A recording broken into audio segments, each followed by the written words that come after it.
Dan itu adalah campuran homogen antara zat terlarut dengan pelarutnya.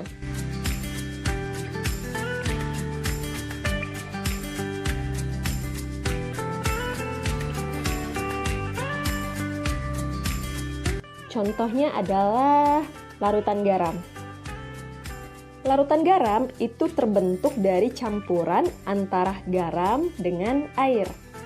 Nah, garam itu sebagai zat terlarutnya, sedangkan air sebagai pelarutnya. Lalu contoh yang lain misalnya adalah larutan naftalena dalam benzena.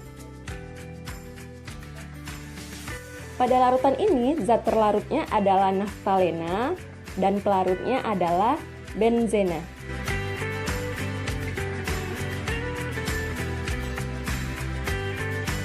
Jadi, yang perlu diperhatikan di sini adalah kita harus bisa menentukan apa zat terlarut dari suatu larutan dan apa pelarutnya. Jika nama pelarutnya tidak disebutkan, contohnya adalah larutan garam, maka pastikan pelarutnya adalah air. Tetapi, jika pelarutnya disebutkan, misalnya larutan naftalena dalam benzena, berarti pelarutnya ya sesuai dengan yang disebutkan, yaitu benzena. Berdasarkan daya hantar listriknya, larutan terbagi menjadi dua jenis, yaitu larutan elektrolit dan larutan non-elektrolit. Untuk elektrolit, kita singkat dengan elit saja ya. Kemudian, non-elektrolit berarti non-elit. Larutan elit atau elektrolit itu adalah larutan yang dapat hantar listrik. Sedangkan larutan non-elit itu larutan yang tidak dapat menghantarkan arus listrik. Kemudian, larutan elit itu terbagi dua lagi. Ada yang kuat daya hantarnya dan ada yang lemah daya hantarnya. Apa saja sih yang termasuk larutan elektrolit kuat itu? Jadi, yang termasuk elektrolit kuat itu ada asam kuat, ada basa kuat, dan ada garam. Lalu yang termasuk elektrolit lemah adalah asam lemah dan basa lemah. Untuk membedakan asam kuat dan asam lemah, gampang ya. Kita tinggal hafalkan saja yang asam kuat, karena asam kuat tuh nggak banyak, hanya ada 7, yaitu asam klorida atau HCl, asam bromida atau HBr, asam iodida atau HI, asam nitrat atau HNO3, asam sulfat atau H2SO4, asam perklorat atau HClO4, dan asam klorat atau HClO3.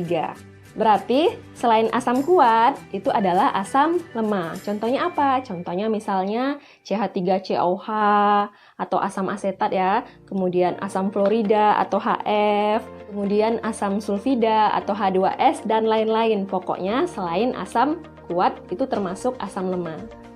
Kemudian cara membedakan basa kuat dan basa lemah sama ya, kita hafalkan yang basa kuatnya.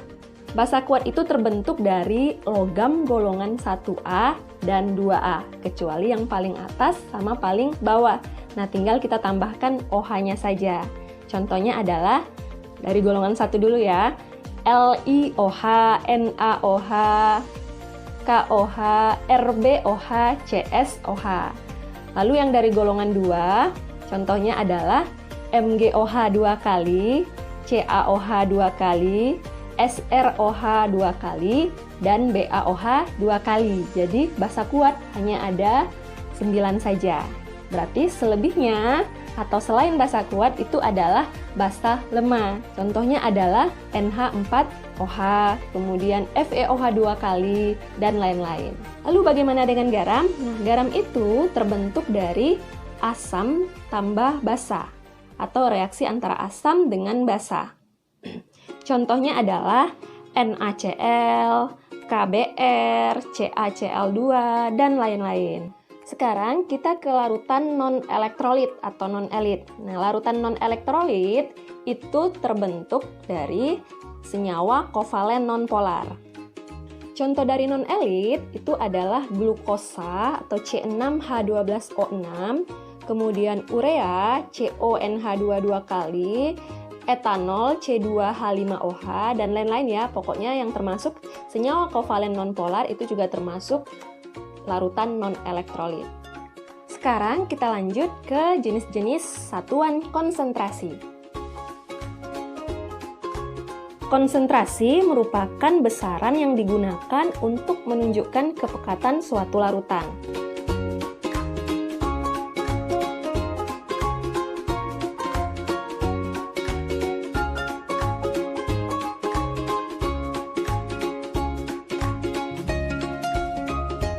Semakin banyak zat terlarutnya, maka suatu larutan akan semakin pekat. Dan sebaliknya, semakin banyak pelarutnya, maka larutan tersebut akan semakin berkurang kepekatannya. Satuan konsentrasi yang pertama adalah molaritas. Simbolnya adalah M.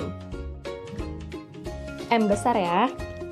Molaritas adalah jumlah mol zat terlarut dalam 1 liter larutan.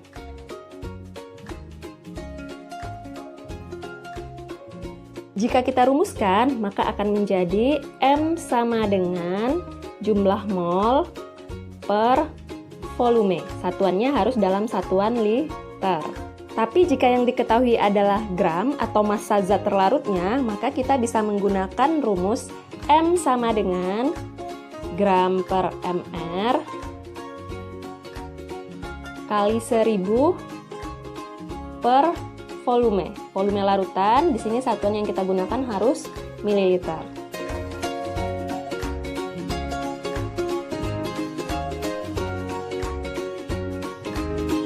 Ingat, volumenya harus volume larutan.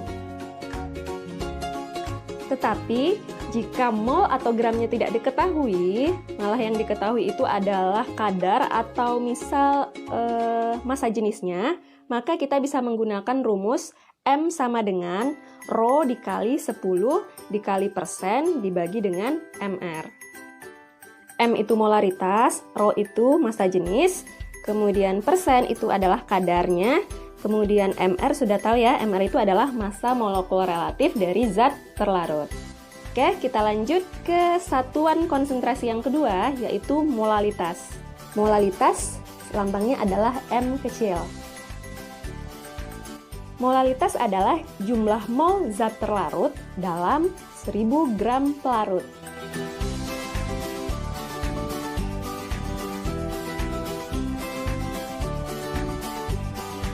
Jika kita rumuskan, molalitas itu sama dengan jumlah mol per P. P itu adalah massa dari pelarut. Untuk rumus ini, satuan massanya harus kilogram. Kemudian jika yang diketahui adalah gram terlarut, maka rumus molalitasnya bisa berubah menjadi gram terlarut per mr dikali 1000 per massa atau gramnya si pelarut. Disimbolkan dengan P, tapi satuannya harus gram.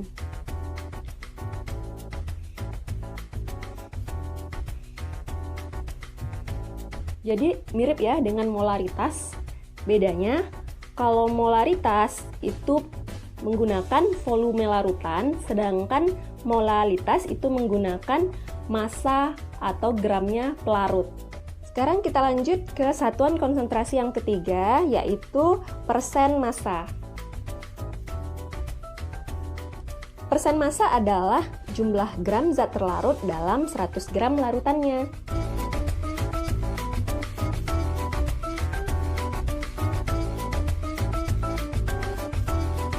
Contohnya nih, misal kita ada larutan 10% NaCl. Ini artinya dalam 100 gram larutan NaCl terdapat 10 gram NaCl. Berarti sisanya adalah yang 90 gramnya itu adalah pelarutnya, yaitu air. Jelas ya? Nah, jika kita rumuskan, maka persen massa sama dengan gram zat terlarut per gram larutan dikali 100%. Kita lanjut ke satuan konsentrasi yang keempat, yaitu fraksi mol. Biasanya dilambangkan dengan X. Fraksi mol itu perbandingan mol suatu zat terhadap mol total dalam larutan.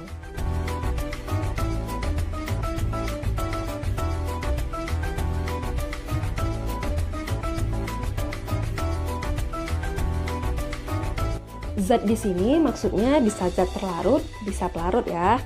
Nah, untuk fraksi mol zat terlarut itu disingkat dengan XT.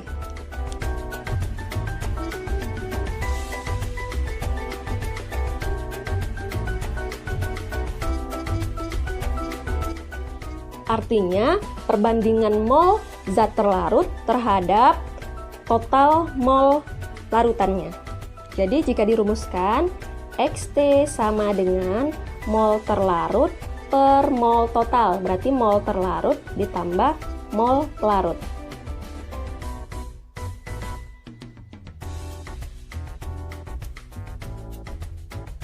Rumus ini bisa kita gunakan jika larutannya termasuk larutan non-elektrolit ya, atau non-elit. Sedangkan untuk larutan elektrolit, kita bisa menggunakan rumus XT sama dengan mol terlarut dikali faktor Hanshof atau I dibagi dengan NT dikali I ditambah mol pelarut.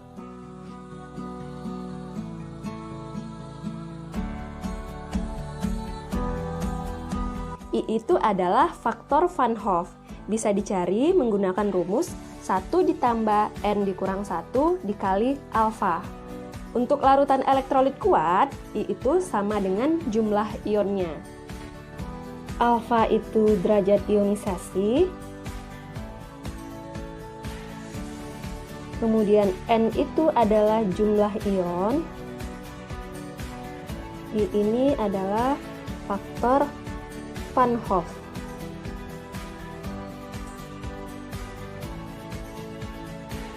NT itu mol terlarut, NP itu mol pelarut.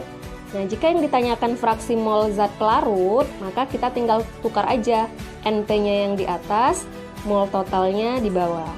Pastikan nilai dari XT dan XP itu kurang dari 1. Kenapa?